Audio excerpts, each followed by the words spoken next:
사사기 7장 2절과 3절 두 절의 말씀을 봉독해 드리겠습니다.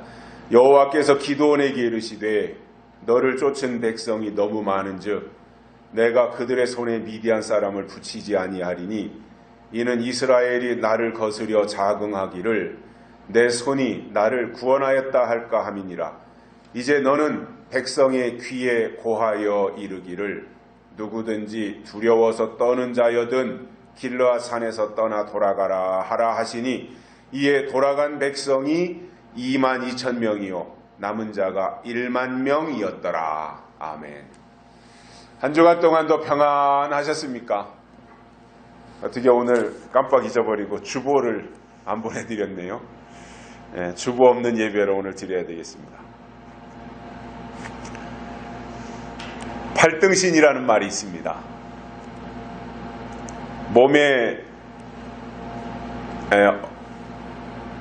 몸의 길이가 얼굴의 길이의 8배가 된다라고 해서 팔등신이라 그럽니다. 그 뜻은 신체의 균형이 잘 잡히고 빼어난 몸매를 가진 사람을 일컬어서 팔등신이다 이렇게 말하는데, 제가 아무리 생각해봐도 팔등신은 없는 것 같아요. 얼굴보다 8배 길이가라고 하면은 얼굴은 아주 작아야 되고 키는 훤칠하게 커야 되는데 그러한 구조를 가진 사람은 없을 것 같아요. 6등신은 있을지 모르겠지만 8등신까지는 없는 것 같은데, 아마도 과거의 사람들이 빼어난 외모를 가진 사람들을 일컬어서 저 사람은 8등신이다 이렇게 불렀던 것 같습니다. 그런데 제가 곰곰이 생각해 봤습니다. 그러면 8등신 정도의 뛰어난 외모를 가진 사람들에게는 단점이 전혀 없을까? 그 생각을 하고 유심히 생각해 보니까 이 세상에 태어난 모든 사람 중에 단점이 없는 사람이 누가 있겠습니까? 저나 여러분들이나 어린 시절 또는 사춘기를 지나면서 자기가 가지고 있는 어떠한 신체적 단점 때문에 고민한 적도 있지 않겠습니까? 그런데 제가 이 부분에 대해서 나름대로 수많은 사람들을 접촉하면서 연구라고까지는 할 것 없더라도 나름대로 살펴본 바에 의하면 이런 것입니다. 누구나 다 단점은 있는데, 장점도 있고 단점은 다 가지고 있는데, 다행스러운 것은 모든 사람을 면밀히 살펴보면 모두가 다 단점보다는 장점이 많더라 이겁니다. 이 부분이 단점인 사람은 다른 게 분명히 장점이 있어요. 모두 장점만 가지고 있는 사람은 이 세상에 아무도 없어요. 단점과 장점이 누구나 다 있지만 다행히도 단점보다는 장점이 조금 더 많더라라는 겁니다. 다만 어떤 사람은 장점이 먼저 눈에 들어오다 보니까 그것이 부각이 되는 거예요. 또 어떤 사람은 단점이 눈에 띄니까 그것으로 그 사람에 대한 첫인상을 결정하는 것입니다. 특별히 사람의 외모와 관련해서는 눈에 보이는 것이 우선이 되잖아요. 그래서 인물이 훤칠하다든가, 인물이 출중하다든가, 훤칠하다든가, 이렇게 되면 눈에 띄니까 그것이 그 사람의 장점으로 생각하고 말 한마디 섞지 않았는데 호감을 가지게 되는 거예요. 외모에 의해서. 반대로 그 사람을 상대해보지도 않았는데도 그 사람의 외모만 보고 첫인상이 볼품없다라고 하는 이유를 가지고 그 사람을 평가절하하고 또 그 사람에 대해서 나쁘게 말한다면 그것은 공정한 것이라고 말할 수 없을 것입니다. 그래서 저는 그렇게 생각을 합니다. 어떤 사람에 대해서 평가를 할 때는 외모만 가지고 할 것이 아니라 내 눈에 들어오는 거, 내 마음에 맞으니까 뭐 이런 것 가지고 할 것이 아니라 오히려 그 사람이 어떤 가치를 가지고 사는가, 그 사람이 소신이 어떤 것인가, 이러한 것을 가지고 그 사람을 평가해야 되지, 보이는 것만 가지고 평가한다면 그것은 굉장히 왜곡될 수가 있다라는 거지요. 그럼에도 불구하고 사람의 외모를 가지고 이왈좌왈 하다 보면 상대방에 대한 오해와 편견을 가질 수밖에 없을 것입니다. 제가 오래전에 성경을 보면서 깜짝 놀란 것이 한 가지가 있습니다. 그게 뭐냐면은 하나님이 우리를 쓰실 때 우리의 단점을 보고 배제시키는 것이 아니라 우리의 장점만 보고 쓰시더라 이거예요. 이게 우리 하나님이세요. 그러니까 하나님이 쓰시는 사람들은 장점을 보고 쓰시니까 그 장점을 하나님 앞에 내놓고 또 하나님이 그 장점을 예쁘게 여기시니 그 장점을 오히려 부각시키고 장점을 달란트로 받아들여서 그것을 보여준다면, 그것으로 일을 한다면 그것이 하나님 앞에 쓰임받는 길이 되지 않겠는가, 이렇게 생각을 하게 됩니다. 그러니까 어떤 생각을 가지고 사느냐, 어떤 사고를 가지고 사람을 바라보느냐, 사람을 평가하느냐, 이건 참 중요하다고 봅니다. 우리나라의 조선시대 아마 세종대왕 때로 생각을 하는데 정승 중에 황희라는 분이 있었습니다. 황희정승. 그 사람은 굉장히 좀 뛰어난 사람이었는데 어느 날 집 근처를 이렇게 지나가는데 어떤 사람이 다리를 쩔뚝쩔뚝 하면서 길을 걸어가는 거예요. 그러니까 그 주변에 모여있던 사람들이 수군대기 시작합니다. 아이, 저 사람 보라고, 한쪽 다리가 짧아서 저렇게 쩔뚝거리고 길을 걸어가고 있다고 이렇게 말하는 것을 황희라는 정승이 그 말을 듣고는 대뜸 하는 말이 이겁니다. 아닙니다, 여러분. 저 사람은 한쪽 다리가 짧아서 쩔뚝거리는 것이 아니라 한쪽 다리가 길어서 쩔뚝거리는 겁니다. 이렇게 말했다는 거예요. 그러니까 대부분이 사람들이 그 사람의 짧은 다리를 보고 저 다리 때문에 쩔뚝거리는구나 이렇게 생각을 하는데 황희라는 분은 아니다. 한쪽 다리가 다른 쪽 다리보다 길기 때문에, 긴 다리 때문에 쩔뚝거리는 것이다. 이렇게 관점이 달랐다는 거예요. 무슨 말이냐면은 똑같은 상황인데도 불구하고 사람들은 단점을 봤지만 황희는 장점으로 봤다 이거예요.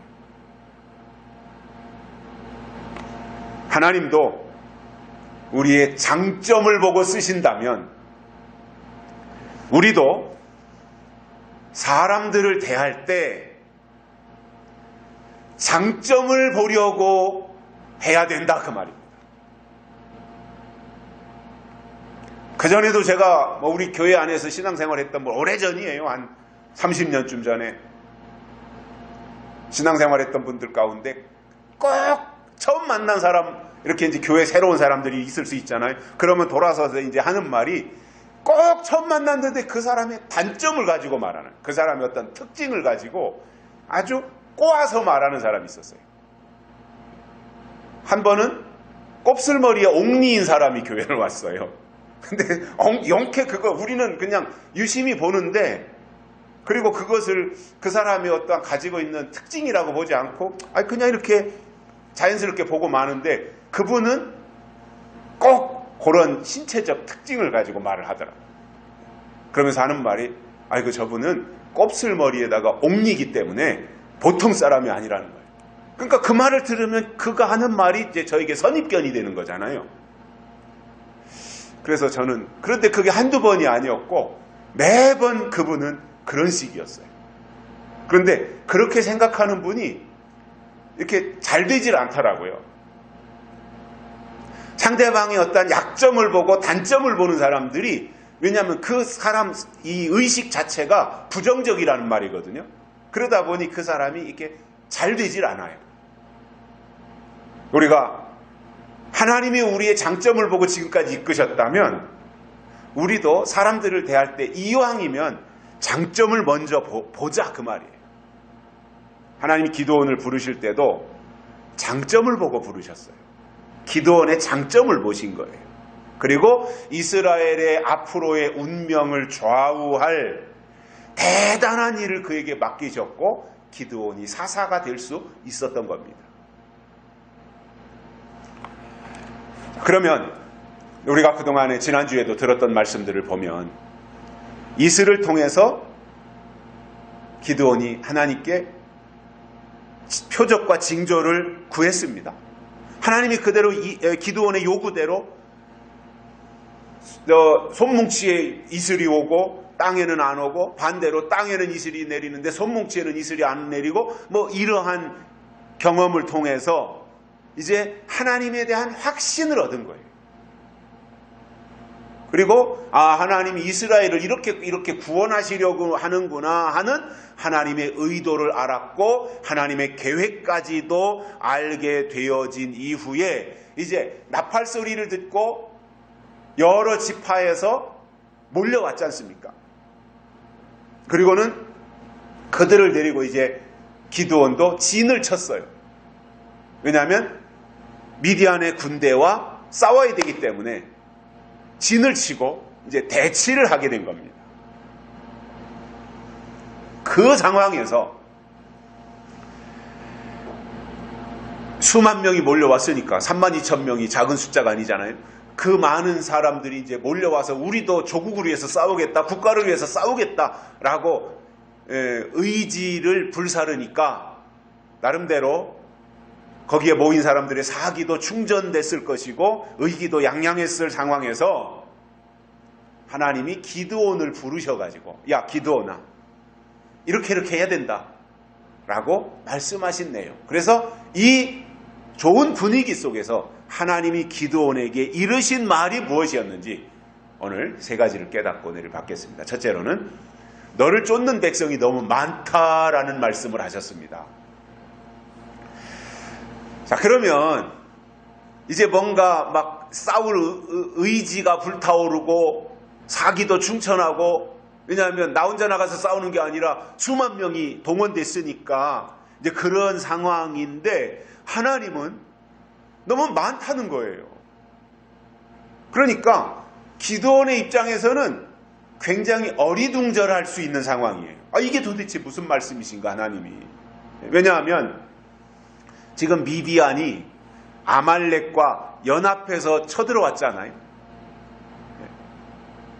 십수만 명이나 되는 연합군이 지금 이스라엘 앞에서 대치하고 있지 않습니까? 그러면 그들과 아말렉의 군대와 싸우기 위해서는 또 미디안과 연합한 그들과 싸우기 위해서는 더 많은 군대가 있어야 되고 군수품도 많이 있어야 되는데 오히려 많다고 하시더란 말이에요. 그 기드온이 생각할 때는 아니 지금 미디안은 10만 명이 넘고 우리는 이 정도밖에 안 되는데 지금 일당 몇 명씩을 처단해야 이 전쟁이 지금 이길까 말까 하는데 이거 하나님 우리 힘이 지금 저들보다 약세인데 우리의 전력이 훨씬 더 약한데 아니 우리 숫자가 부족한데 많다고 하시니 하나님 어떻게 된 겁니까? 그런 생각을 가질 수밖에 없지 않겠습니까? 그런데 이스라엘이라고 하는 사람들이 기드온이 나팔을 보니까 나팔 소리를 듣고 달려왔고 그 숫자를 세어보니까 32,000명이나 되었는데 사실상 3만 명이 모였든 2만 명이 모였든 이스라엘이 제대로 훈련된 군대냐 말입니다. 오합지졸이잖아요. 미디안의 군대와 비교해 볼 때 미디안의 군대 또는 아말렉과 연합한 그들은 훈련된 군대라면 이스라엘은 그냥 동원된 사람들이에요. 그냥 의기투합해서 기드온을 도와줘야 되겠다라는 그 명분 하나 가지고 달려왔지 그 사람들이 뭐 싸워를 받겠습니까? 무기를 가지고 있겠습니까? 전혀 준비되지 않은 사람들. 그나마 이제 숫자라도 많으면 그것으로 밀어붙일 수 있는데 하나님은 너무 많다고 하시니까 기드온으로서는 매우 난감할 수밖에 없는 상황입니다.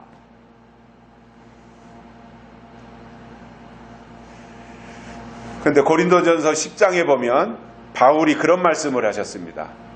하나님이 저희의 다수를 기뻐하지 아니하신 고로 저희가 광야에서 멸망을 받았다, 이렇게 말씀하셨어요. 고린도전서 10장에서.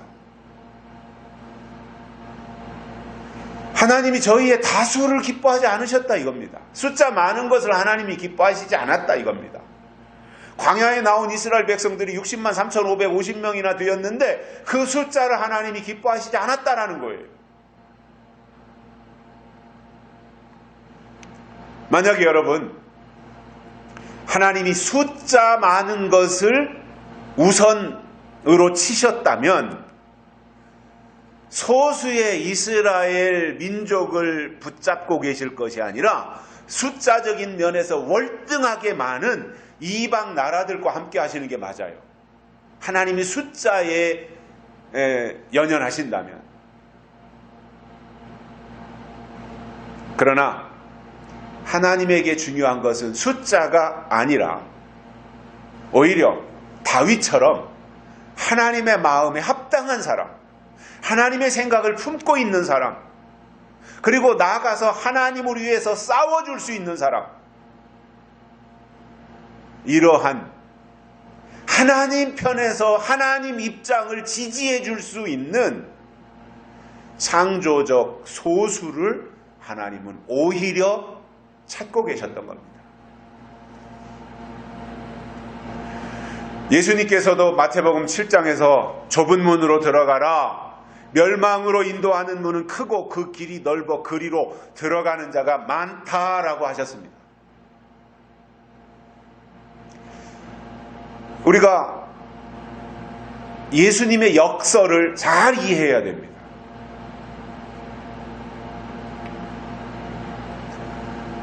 죽으면 산다, 역설이잖아요. 좁은 문으로 들어가라, 결과는 이렇다, 이런 말씀들을 우리가 잘 생각해 봐야 되는데, 넓은 문을 보면, 예수님의 표현 그대로 보면 수많은 사람들이 그 넓은 문으로 들어간다는 거예요. 꾸역꾸역 그 길로 들어가고 있다라는 거예요. 그런데 거기는 멸망의 문이라고 예수님이 단정적으로 말씀하신 거예요. 넓은 문은 멸망의 문이다 이겁니다. 반대로 좁은 문은 지극히 적은 소수의 사람들이 들어가지만 거기는 생명의 문이다, 이렇게 비교해서 대치시키고 있습니다. 저는 이 본문을 읽을 때마다 그런 생각을 해봅니다. 이건 저 개인적으로 하는 생각입니다. 이 시대의 교회가 진리에서 이탈하고 본질에서 벗어났다면 아무리 많은 사람들이 몰려와서 그 길로 들어간다고 할지라도 넓은 문, 넓은 길이라면 필경은 멸망의 문이 될 수밖에 없다는 겁니다. 이거는 이 시대를 살고 있는 교회나 믿는 자들이 곱씹어서 생각해 봐야 될 부분입니다. 과연 이 시대의 교회가 넓은 문인가 좁은 문인가? 예수님이 초림하셨을 때 보니까 바리새인들이 또는 율법주의자들이 하나님에 대해서는 투철한 생각을 가지고 타성에 젖어서 율법주의자로 전락되었지만 예수님이 보신 그 유대교, 바리새인, 율법주의자들은 넓은 길을 걸어가고 있었던 겁니다.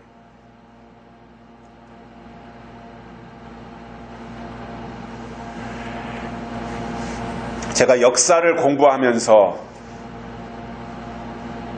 터득한 것은 역사가 현실을 살고 있는 우리에게 주는 교훈이 있구나 하는 거였어요. 그 중에 하나가 이런 겁니다. 이 세상에 존재하는 모든 것은 규모가 커지면 다 부패하고 다 망했다는 거예요. 어떤 조직이든 어떤 단체든 말할 것도 없이 커지면 권력이 생기고 권력이 생기면 부패하고 부패하면 망하더라는 거예요. 이게 공식이에요. 아니 그래도 소위 종교라면 그래도 땅의 것을 말하는 것이 아니라 정신적인 것, 형이상학적인 것을 말하는 것이 종교잖아요. 그런데 종교도 커지니까 권력을 가지려고 하고 부패하고 이렇게 되는데 하물며 세상은 어떻겠습니까?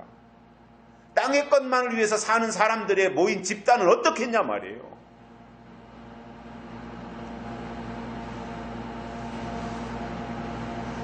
불교가 커지니까, 우리나라의 이야기입니다. 불교가 커지니까 전국적으로 절을 짓기 시작한 거예요.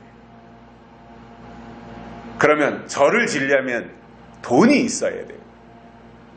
그러니까 무리해서 시주를 뜯기 시작하는 겁니다. 이런저런 이유를 붙여가지고 불교가 됐든 뭐 기독교가 됐든 그 나름대로 자기가 소속되어 있는 종교에 내는 헌금이든 시주든 그건 자원하는 마음이 더 중요한 거잖아요. 그런데 자원하는 마음은 상관없이 그냥 강탈하는 거지요. 종교라는 이름을 내걸고. 그런데 그렇게 했는데도 안 되니까 불교가 무당하고 손잡고 푸닥거리를 하기 시작한 거예요. 푸닥거리 하니까 돈이 많이 나오는 거예요.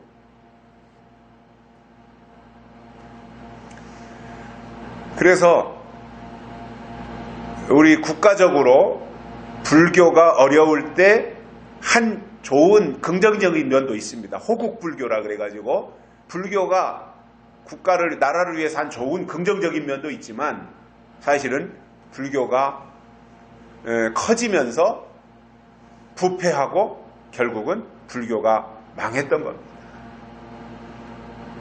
유교도 마찬가지입니다. 영향력이 커지니까 부패했고 망한 겁니다. 그렇다면 그 과정을 단계를 거쳐서 기독교가 이제 기독교로 이렇게 모든 게 전환이 되었는데 기독교라고 다르겠냐 말이에요. 기독교도 끝자락에 와서 복음에서 이탈하고 성경에서 벗어나고 하나님의 뜻을 말하지 않고 기복신앙으로 계속해서 치닫는다면 그 결과는 뻔한 겁니다. 여러분, 제가 역사를, 한국사를 공부하면서 특히 이제 어떤 종교적인 측면에서 내린 결론이 그거예요. 불교가 망할 때 무당하고 손잡았어요. 유교가 망할 때 무당하고 손잡았어요. 기독교가 망할 때 무당하고 손잡는 거예요. 그런데 기독교가 저 빨간 깃발 걸어놓고 있는 저 무당하고 손잡는 것이 아니라 또 다른 형태, 즉 병을 고쳐주는 병을 쫓아낸다든가 예언 기도를 해준다든가 어떤 사람의 어떤 육신의 어떤 기대치, 관심사 이런 것들이 있잖아요. 그러니까 본질에 대해서는 말하지 아니하고 하나님에 대해서, 예수님에 대해서, 그분이 하실 일이 무엇인지에 대해서 예언적 측면에서는 말하지 아니하고 땅에서 잘 먹고 잘 살으라고 하는 현실적인 것들을 가지고 나아가서 그것을 위주로 나간다면 그것은 무당하고 손잡는 것과 똑같다는 겁니다.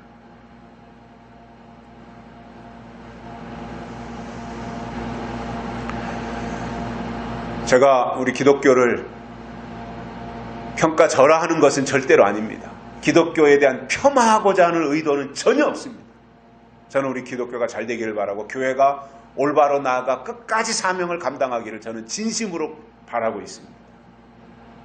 저도 교회에서 잔뼈가 굵은 사람이고 제 주변에, 제 측근에 저와 관련된 사람들이, 많은 사람들이 교회 생활을 하고 있고 제 일가와 친척분들은 뭐 100% 다 독실한 신자들이고 신앙인들이고 이러한 측면에서 볼 때 제가 속해 있는 이 교회에다가 침뱉을 이유가 없어요, 저는. 그러나 이것을 한 차원 높여서 하나님의 관점에서 한번 보자 이겁니다. 과연 이 시대의 교회가 하나님의 마음을 가지고 올바로 가고 있는가? 과연 교회가 하나님의 뜻을 이루어드리려고 하는 그 마음이 얼마나 분포되어 있는가? 하늘에 신령한 것을 말하지 아니하고 땅의 것만 말한다면 그것은 망조가 된 거겠지 않겠습니까?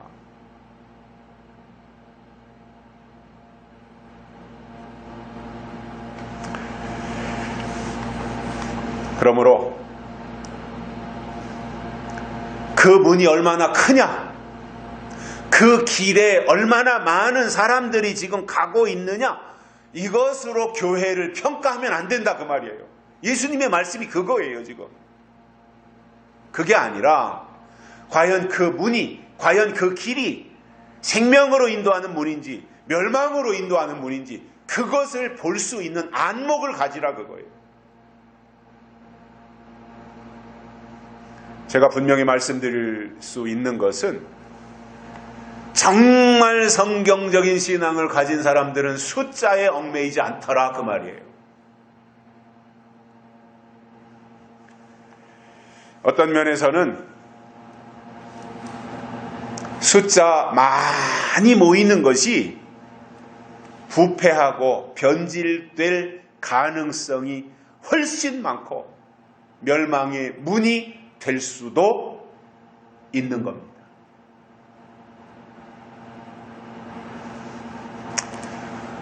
우리 하나님은 속된 말로 의쟁이 뜨쟁이 아무나 다 모여들어서 숫자나 잔뜩 부풀려 놓는 그것을 원하는 것이 아니라 하나님의 뜻과 하나님의 생각을 간직한 소수를 더 원하시더라 그거예요.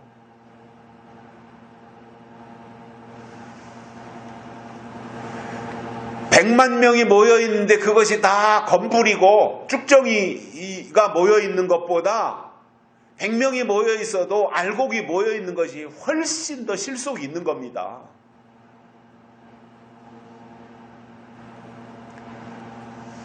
농사의 원리도 보니까요, 쭉정이에다가 아무리 공들인다고 알곡되지 않더라고요.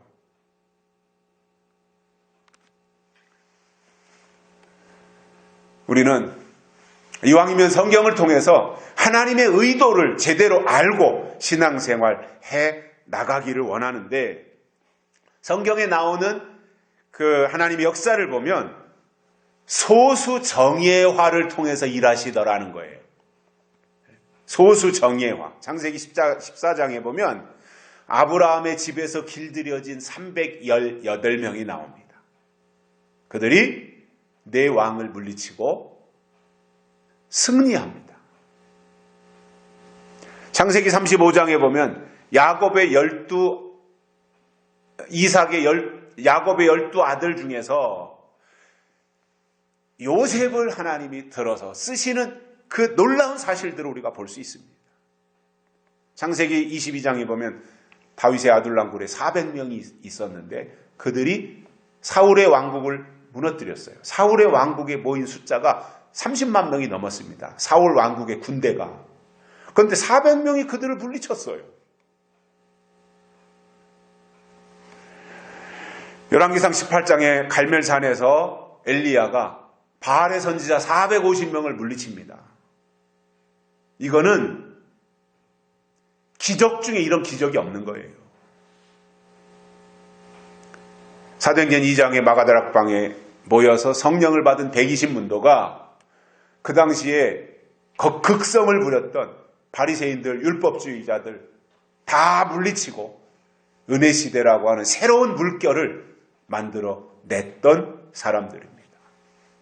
그 이외에 모세나 다니엘과 세 친구들이나 선지자들이나 사도들이나 이루 말할 수 없을 정도로 하나님이 한 사람 아니면 소수 그들을 통해서 역사를 주관하신, 움직인 그러한 내용들을 성경을 통해서 우리가 발견하게 되는 거지요. 우리가 또 역사를 보면 마틴 루터라는 사람이 종교개혁을 일으킵니다. 1517년에.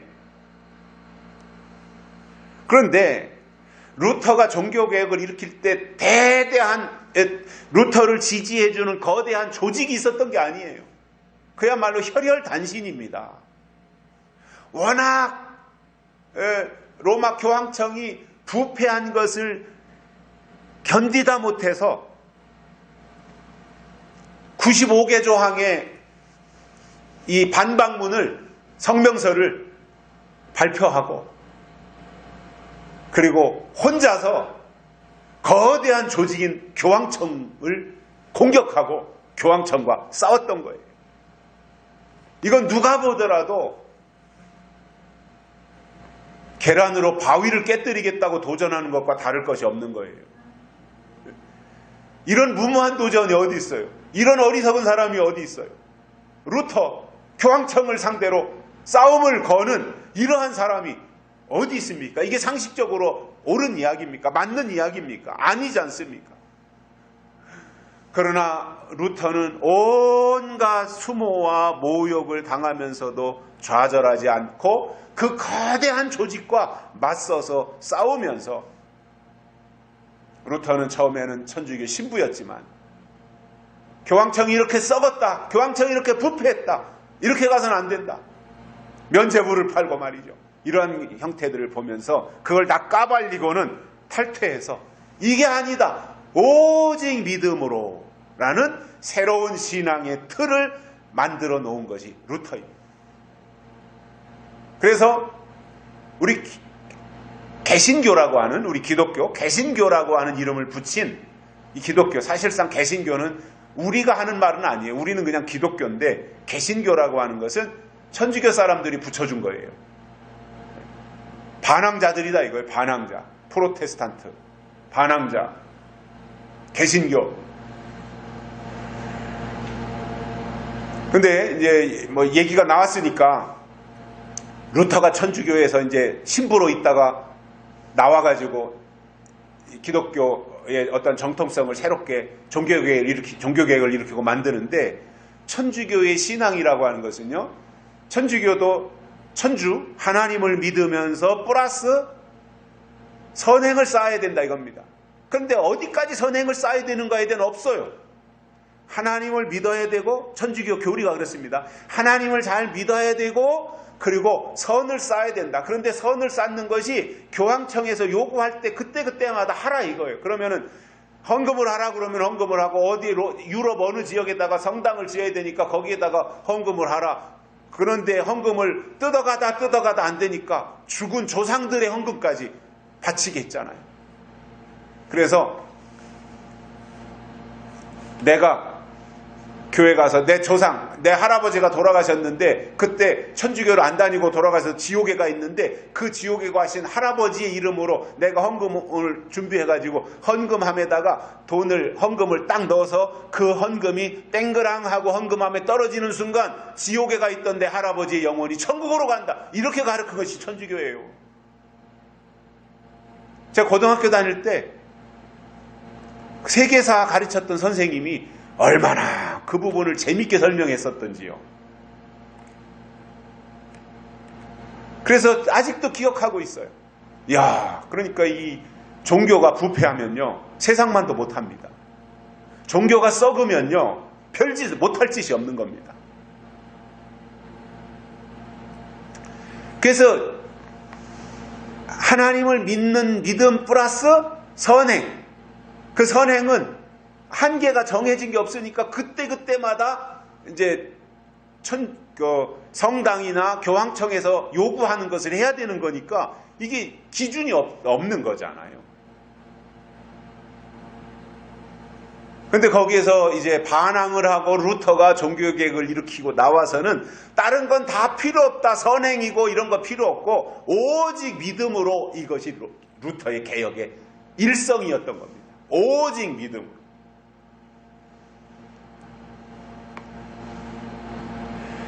이 루터의 업적 중에서 여러 가지 루터가 한 좋은 일을 한 것이 많이 있는데 이 루터의 업적 중에서 대표적인 것은 저는 이거라고 봐요.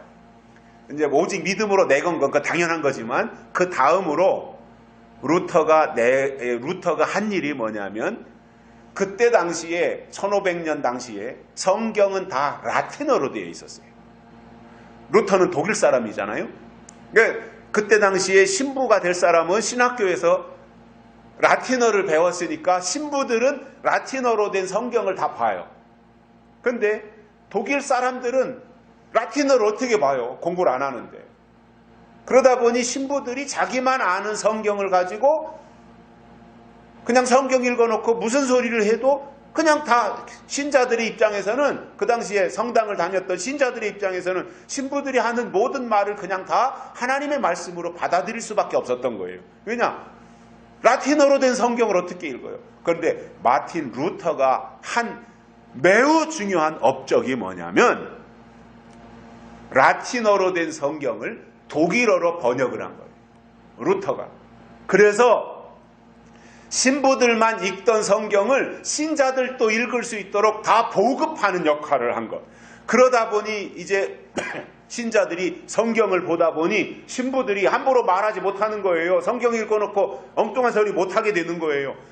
그래서 신자들의 어떠한 이 말씀과의 관계, 또 하나님과의 관계를 형성하는 이 중요한 하나님의 말씀을 직접 읽고 볼 수 있도록 만들어주는 역할을 한 것이 루터였습니다. 이것이 저는 루터의 종교개혁의 가장 중요한 산물이라고 생각을 해요.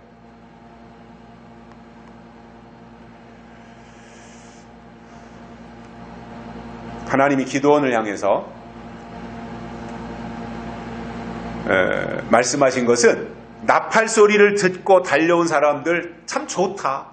그들이 이렇게 많은 사람들이 달려온 것은 참 다행스러운 일이다. 그런데 안타깝게도 숫자가 너무 많다라는 겁니다.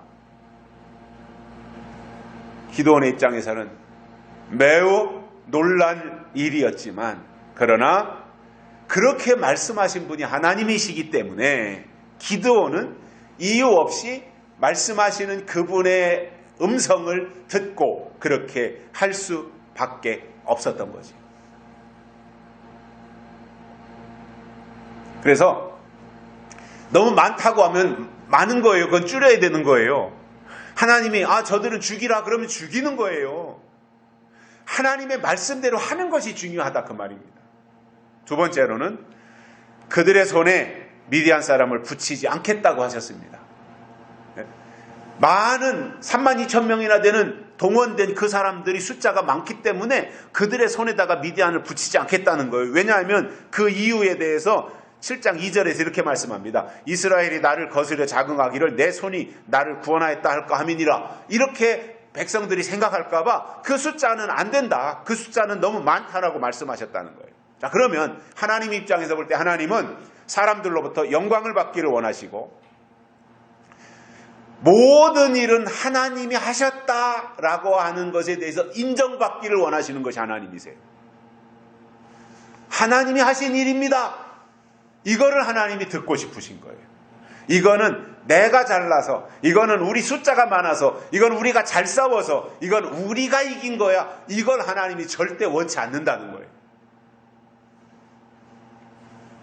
그래서 하나님은 특별한 일을 맡기실 때 숫자가 많은 것을 원치 아니하시고 하나님의 생각과 마음을 가진 소수를 통해서 기존의 질서를 심판하시더라는 겁니다. 전쟁을 하는 것에 있어서도 하나님이 원하시는 것은 숫자가 아닙니다. 장성한 사람, 성숙한 사람이 필요한 겁니다.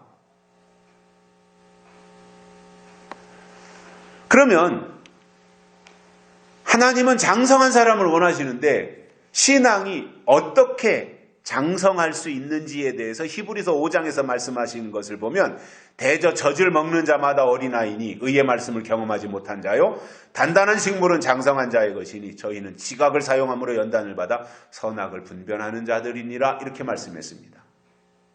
어떻게 우리가 장성해질 수 있느냐 하면은 단단한 식물을 먹어야 장성한 자로 올라설 수 있다는 거예요. 그러니 맨날 우유나 먹고 이유식이나 하고 그러면 언제 성장해요? 그거는 어렸을 때 먹는 양식인 거잖아요.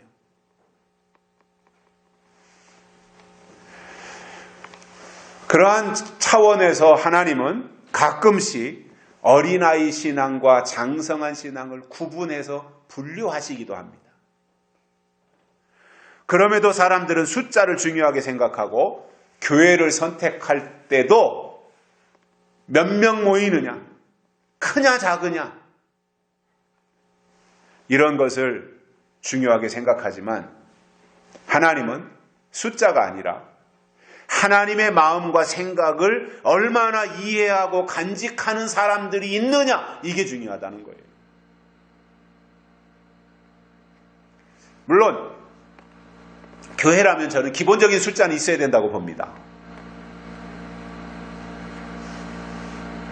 굳이 그 범위를 정한다면 제가 볼 때는 교회는 최소 120명에서 한 400명 정도 그 사이 범위면 좋겠다라는 생각을 하게 됩니다. 왜냐하면 마가다락방에서 120문도가 모여서 은혜 시대를 열어놓는 일들을 했고요. 기도원에 300명이 모여서 미디안 군대를 다 물리쳤고요. 아브라함의 군대 318명이 네 왕을 다 물리치는 그 결정적인 역할을 했고요. 아둘람굴의 400명이 사울의 군대 30만 명이나 되는 31만 몇천 명이죠. 그들을 다 물리치는 그 엄청난 일을 하고 다윗의 시대를 열어놓는 그 결정적인 일을 했습니다.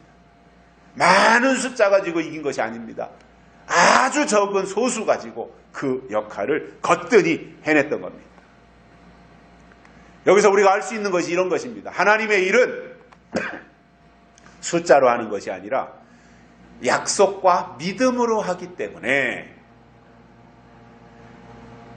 그 정도의 숫자가 모여서 장성한 신앙, 단단한 식물로 똘똘 스스로를 단련해서 무장해서 성장을 거쳐 성숙의 단계로 올라간다면 사탄의 군대와 싸워서 얼마든지 이겨낼 수 있는 것입니다. 그러므로 하나님을 정말 믿는다면 그 하나님을 믿는 사람들 속에 기본적으로 가지고 있어야 될 것이 뭐냐면 숫자가 아니라 하나님의 뜻, 하나님의 때, 하나님의 법, 하나님의 영, 하나님의 말씀 이런 것이 기본적으로 바탕에 있어야 됩니다. 그런데 요즘 교회 생활을 하는 사람들을 보면 신앙이 형식화되어 가지고 영적인 것에 대해서는 별로 관심이 없어요. 제가 만나본 사람들이 거의 다 그래요. 영적인 것에 대해서 별로 관심이 없고 땅의 것에 오히려 더 비중을 두는 형태를 띠고 있더라는 겁니다.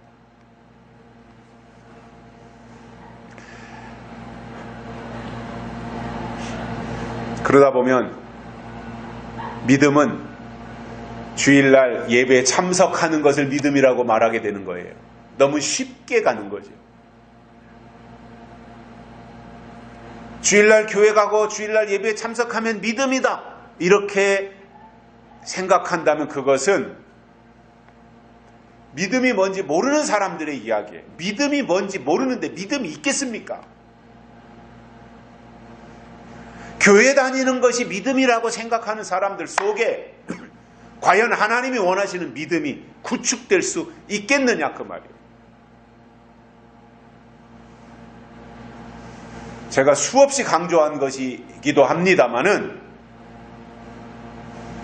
믿음은 하나님의 약속입니다. 우리가 하나님을 믿는 것은 하나님의 약속을 믿는 것입니다. 그렇다면 믿음 속에는 하나님의 약속이 있어야 믿음도 있는 것이지 약속이 없는데 무슨 믿음이 있냐 말이에요. 약속이 없는데 뭘 믿어요? 그냥 구호만 있는 거죠. 믿습니다. 나 하나님을 믿습니다. 자기 구호지요 그거야. 그러니 그냥 뭐 자기 구호로 자기 확신으로 나 믿습니다. 나 믿음의 자녀입니다.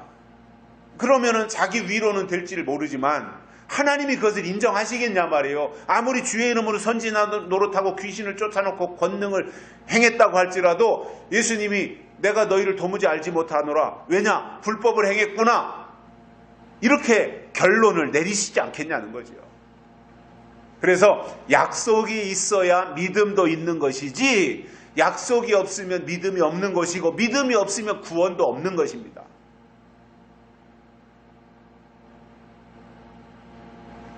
어떤 분이 천주교 신부에게 이런 걸 물어봤답니다. 천주교에서는 좀 전에 제가 설명한 것처럼 천주교는 믿음 플러스 선행을 강조하지 않습니까? 그러면 신부님은 죽어서 천국에 갈 자신 있습니까? 이렇게 물어봤더니 천국에 가기 위해서 힘써야지요 이렇게 말했다는 거예요. 그런데 우리 기독교는 선행을 가르치는 것이 아니라 오직 믿음을 강조하다 보니 믿음 있으면 누구나가 다 믿으면 구원받는다, 믿으면 천국 간다, 이러한 확신을 다 가지고 있지 않습니까? 그런데 이것이 그냥 한낱 자기 결정에서 나오는 것이나 자기 확신에서 나오는 것이 아니라 하나님의 약속을 근거로 해서 나오는 그 약속을 믿는 믿음이라면 그 나머지는 결과기 때문에 하나님이 책임지신다라는 거지요. 내가 노력해서 천국에 가는 것이 아니라 내가 선행을 많이 쌓아서 천국에 가는 것이 아니라 하나님의 약속을 믿음, 그 믿는 믿음, 그 믿음 하나 보시고 하나님이 그를 구원하시는 거잖아요. 이게 우리 기독교의 핵심 교리이지 않습니까? 믿음으로. 그렇다면 교회를 선택할 때도 그 교회가 크냐 작으냐 이것이 아니라 그 교회에 하나님의 약속이 있느냐 없느냐, 그 교회가 넓은 문이냐 좁은 문이냐, 이것을 분별할 수 있는 영성을 가지고 있어야 됩니다. 이것이 중요한 이유는 하나님이 기드온의 군대의 숫자가 많으면 미디안 군대를 심판하는 일을 맡기시지 않겠다고 하셨기 때문입니다. 숫자 많기 때문에 미디안 심판하는 일을 너희에게 안 맡기겠다, 기드온에게 그렇게 말씀하셨던 것입니다. 그렇기 때문에 외적으로 큰 것 쫓아갈 것이 아니라 내용 속에 하나님의 본질, 약속이 있느냐, 이것을 더 중요하게 여기고 가야 된다는 겁니다. 세 번째로는 두려워서 떠는 자들을 돌려보내라 이렇게 말씀하셨어요. 전쟁을 앞두고 두려워서 덜덜덜덜덜 떨고 한 번도 싸워보지도 않고 어디다 칼질도 안 해보고 창도 안 꽂아보고 활도 안 쏴본 사람들, 무서워서 덜덜덜덜 떨고 있는데 그 사람을 전쟁터에 내보낸다면 싸울 수 있겠습니까? 승리할 수 있겠습니까? 그래도 용감해가지고 적을 보더라도 적의 정말 눈깔이라도 뺄 그러한 기세로 달려들어야 그게 싸움이 되는 것이지, 저 앞에 적이 오니까 여기 무서워가지고 덜덜덜덜 떨면서 공중에다 대고 막 그냥 아무 데나 총 쏘고 나한테 오지 말라는 거죠. 그거는 이런다면은 그 싸움이 되겠습니까? 기드온이 군대를 모집하면서 1차로 추리실 때 전쟁하는 것이 두려워서 떨고 있다면 그는 이미 군인으로서의 자격을 상실했기 때문에 고향으로 돌아가라라고 하신 거예요. 그래서 기드온이 하나님의 말씀대로 두려운 사람들은 이쪽으로 나오고 두렵지 않고 나가서 싸우고 싶은 사람들 이쪽으로 나와라 이렇게 구분을 했더니 22,000명이나 덜덜덜덜 떨어서 자기는 전쟁터에 못 가겠다 이겁니다. 고향으로 가겠다 이겁니다. 그래서 22,000명은 돌려보내고 남은 사람들이 10,000명이었던 거예요. 그들이 이제 우리는 싸우겠습니다. 우리는 돌아가지 않겠습니다. 우리는 나라를 위해서, 이스라엘을 위해서 저 적군 미디안과 아말렉 연합군들과 나가서 싸우겠습니다. 이렇게 의지를 다진 사람들이었던 겁니다. 계시록 19장에 보면 하늘 군대가 나오는데 이들은 마지막 전쟁을 위해서, 영적 전쟁이죠. 그들을 위해서 하나님이 모으시는 하나님의 군대를 말합니다. 19장에 나오는 하늘 군대가. 여러분, 군인이 있다고 하는 것은 전쟁이 일어날 수 있다는 것을 전제하는 거예요. 전쟁이 일어나지 않는다면 군인은 필요가 없어요. 이 세상에서도 그렇잖아요. 전쟁이 안 일어날 건데 무슨 군인을 둬요. 전쟁이 안 일어날 것 같으면 군인은 필요 없고 경찰만 있으면 돼요. 경찰이 나쁜 놈들 잡고 말이죠.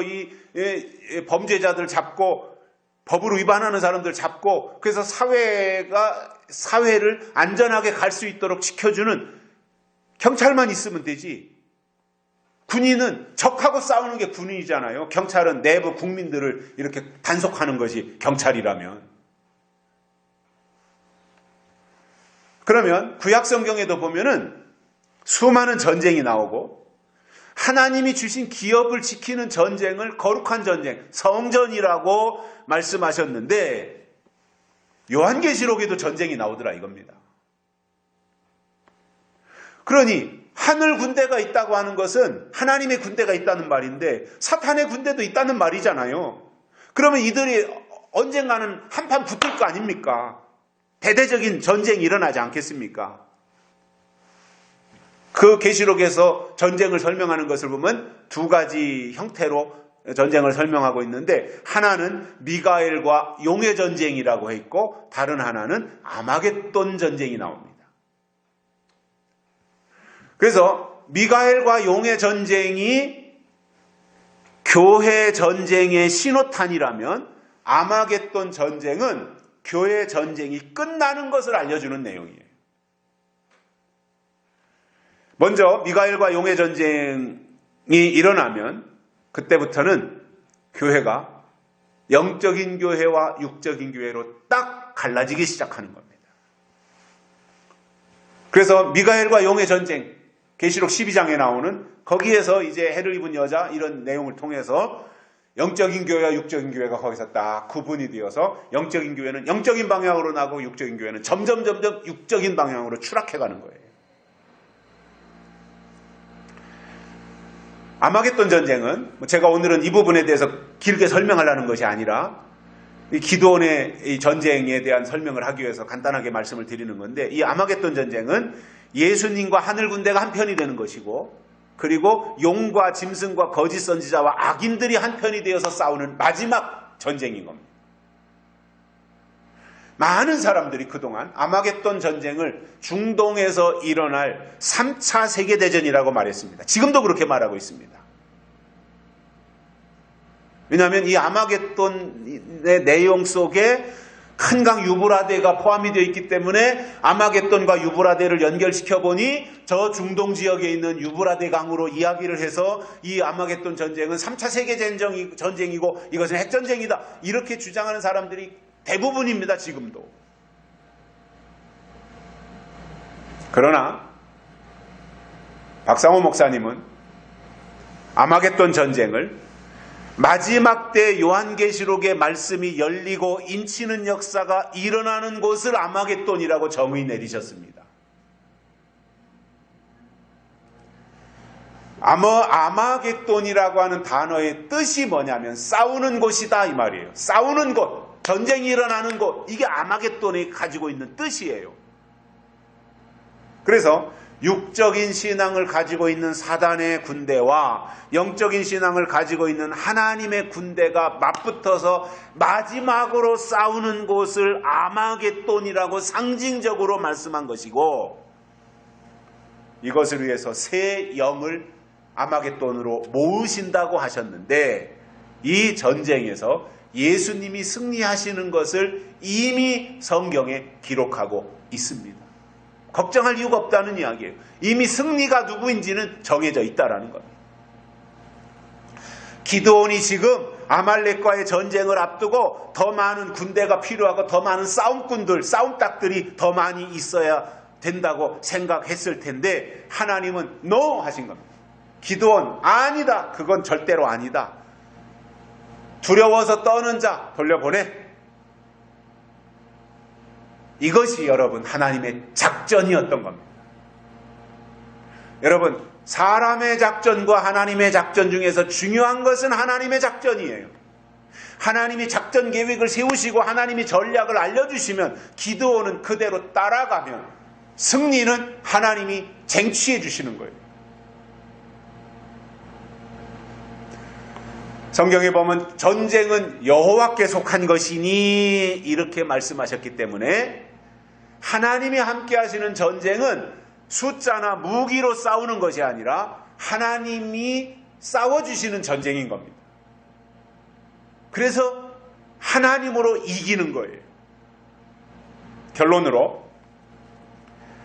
하나님이 기드온에게 말씀하신 것을 보면 숫자에 얽매이지 말라는 거예요. 숫자가 많아야 전쟁에서 이길 수 있다. 이거는 이방인들이 가지고 있는 생각이라는 거예요. 적군들이 가지고 있는 생각이라는 거예요. 그러니 기드온아, 너는 숫자에 얽매이지 말아라. 숫자에 연연하지 말아라. 숫자가 중요한 것이 아니다. 그래서 오히려 하나님이 기준이 되어서 하나님의 뜻대로 행함으로 전쟁에서 이길 수 있다고 하는 것을 기드온에게 지금 교육시키고 있는 겁니다. 학습시키고 있는 겁니다. 숫자가 아니야, 기드온아.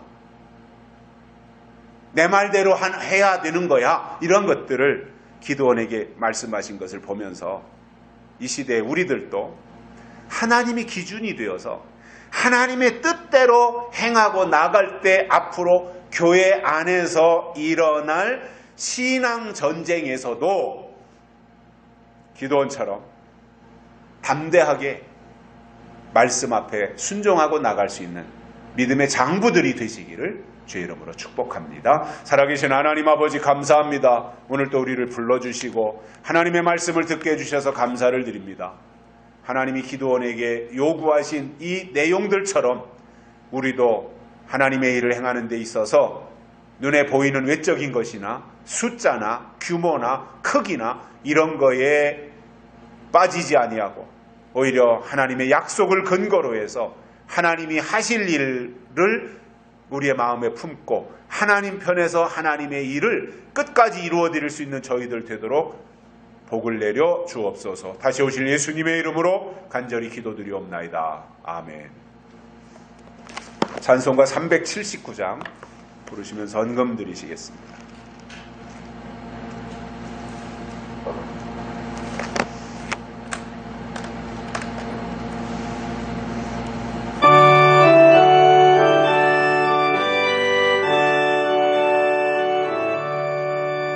주의 말씀 듣고서 준행하는 자는 반석 위에 터닫고 집을 지은 같아. 비가 오고 물나며 바람 부딪혀도 반석 위에 세운 집 넘어지지 않네. 잘 짓고 잘 짓세 우리 집 잘 짓세 만세 반석